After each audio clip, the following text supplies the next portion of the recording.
Serious. What is the unexplained, creepy, scary story that always gets told in your family gatherings? Please do like, share, and subscribe.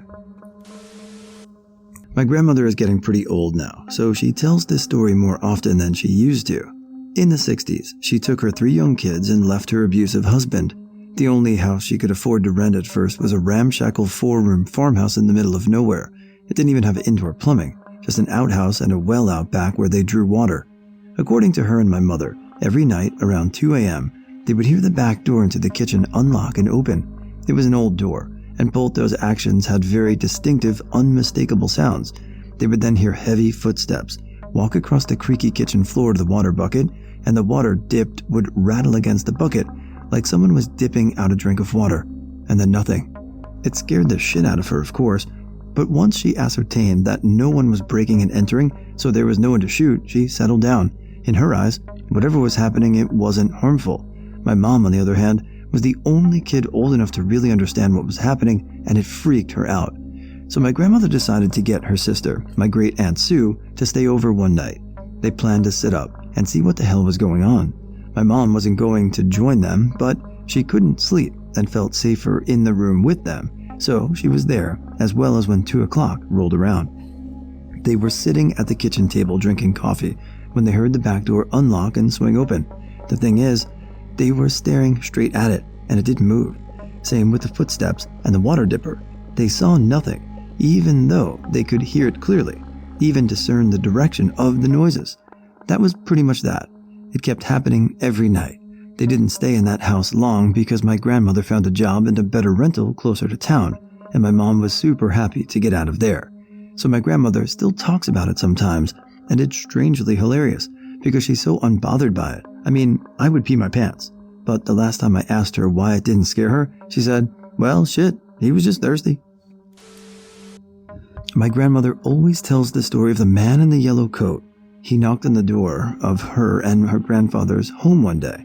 They were a young couple at the time. He was European. She's not exactly sure what nationality, but he was wearing a yellow coat.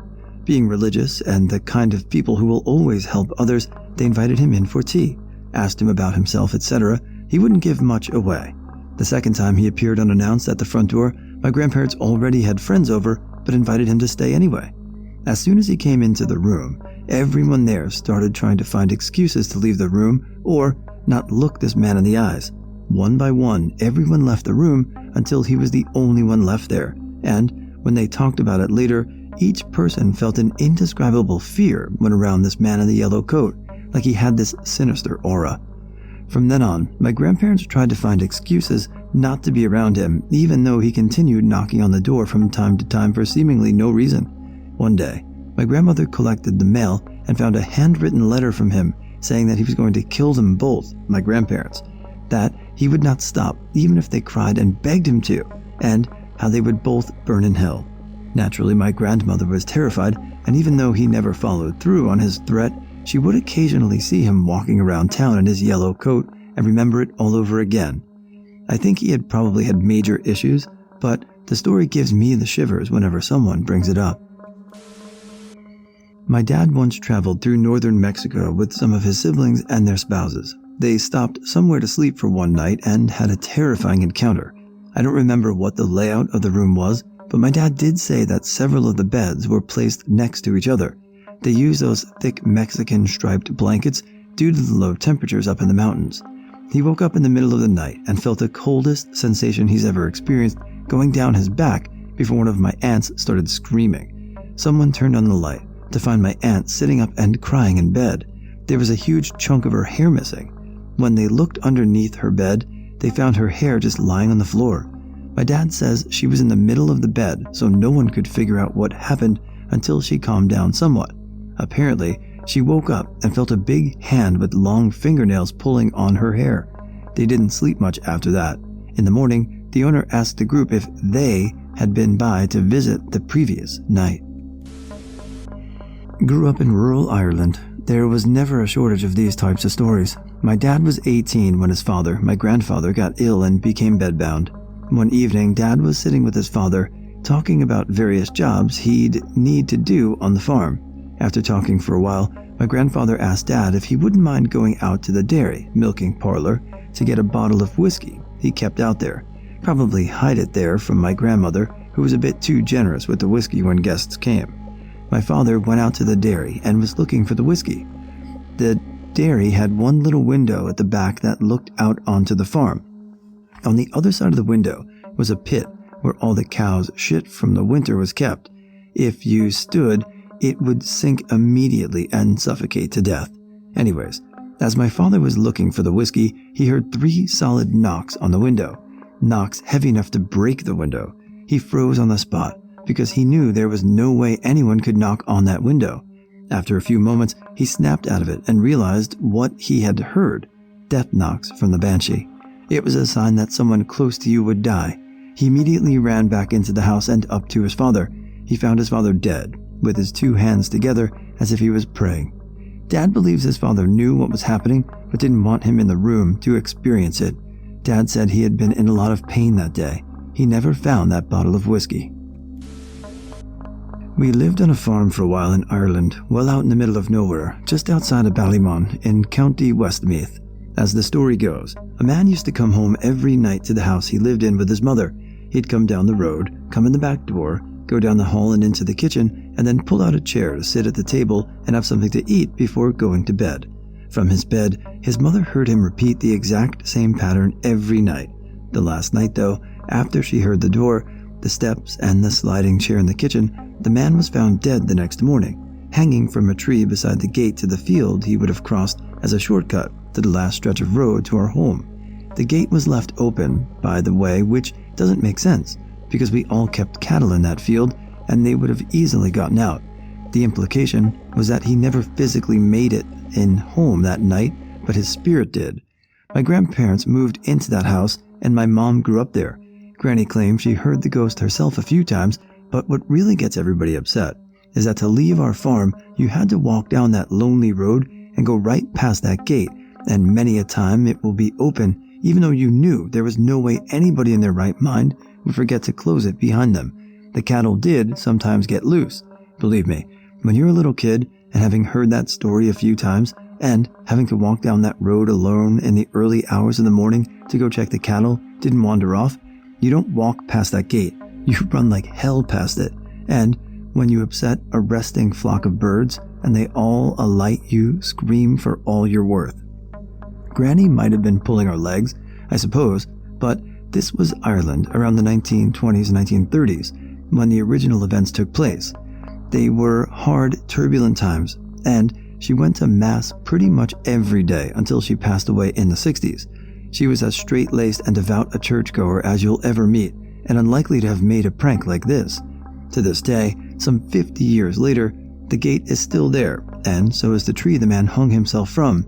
It's an ugly, old-looking thing, a perfect hanging tree, and I still get the creeps every time I go back and go past it. I never linger there. Every once in a while, the cattle do still get out and block the road, so we have to go out and herd them back. But I've never told any of the kids about the story that might explain how they got out in the first place. My dad's aunt lived in Ohio. Another generation of the family lived there before her. One of the family members killed himself in the basement many years before.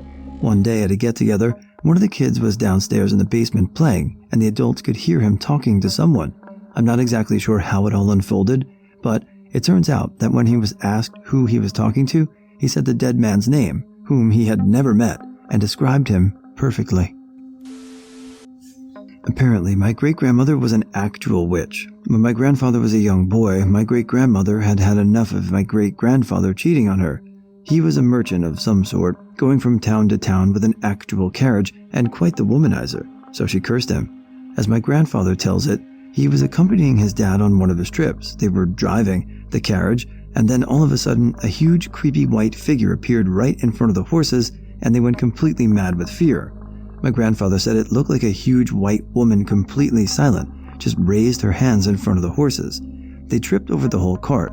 My great-grandfather was killed instantly, and my grandfather broke his leg so badly the bone came through the skin, and he had the scar to prove it, but was otherwise okay.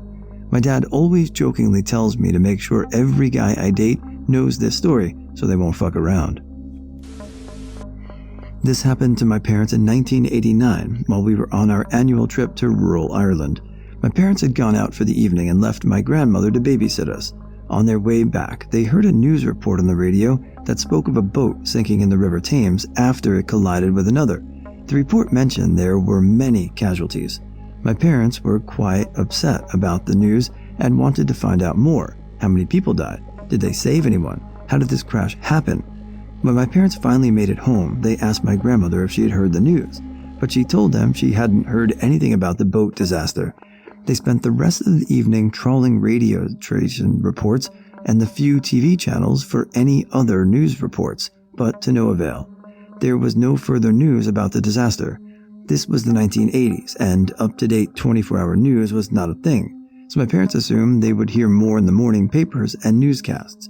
The next morning, my parents drove to town to collect the morning papers, hoping to find something, but again there was nothing. Maybe it happened too late last night and missed the morning papers.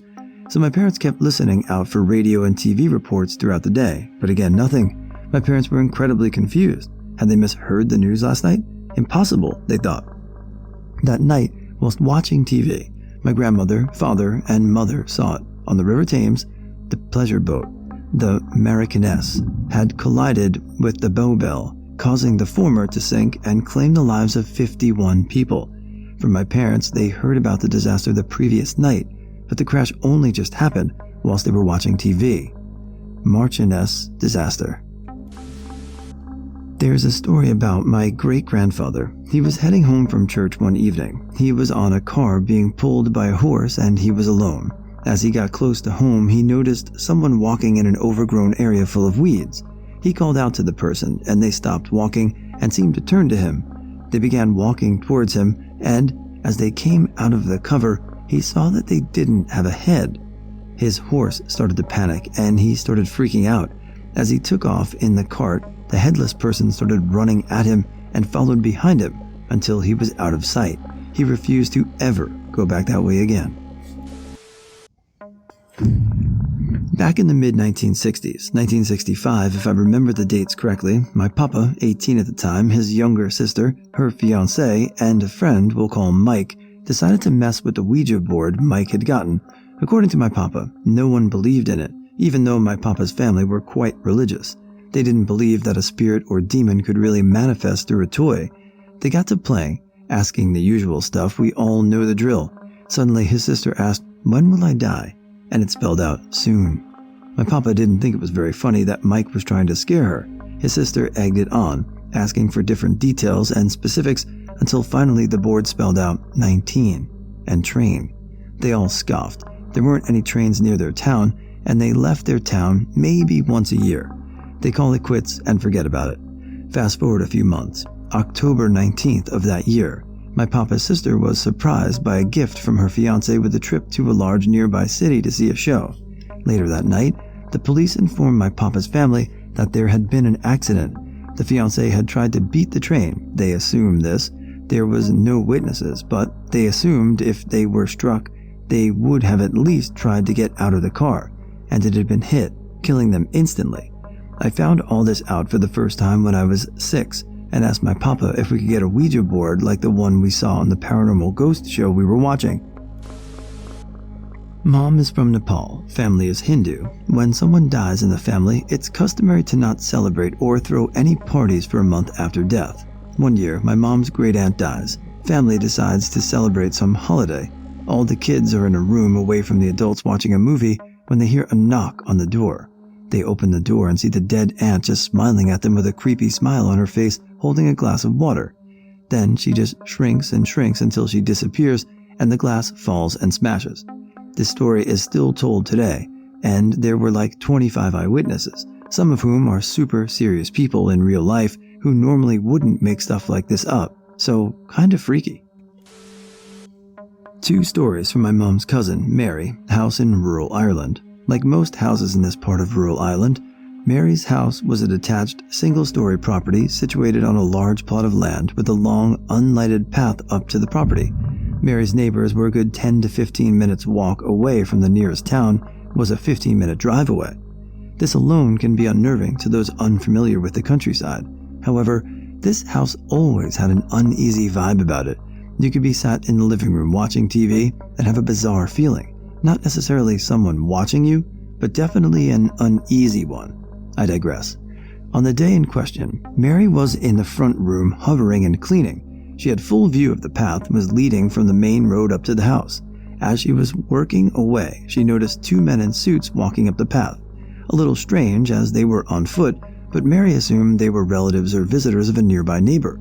Mary went to the door to greet the men, but they were nowhere to be seen. Surely they would have been by the door at this point, or at least walking up to the door. Strange. Mary closed the door and walked through to the back to the kitchen to see if they had come to the back door. Mary didn't have to open the door to see the two men walking up the hill at the back of her house. Very bizarre, seeing as they were in suits and walking towards an area that was completely deserted. Second story. My family personally experienced something strange at the same property. My parents were staying in a master bedroom at the front of the property. My grandmother was staying in the other bedroom at the front. My eldest sister was staying in a bedroom at the back with her friend, and myself and another two sisters stayed in the fourth room by the kitchen. We had all been asleep for several hours when we suddenly jolted awake by my eldest sister's screams, followed by her friends. We all rushed out into the living room. All bedrooms were joined up by this room, with my dad running to my sister. She claimed that they were woken up by tapping on their bedroom window, followed by a light from a torch beaming into the room.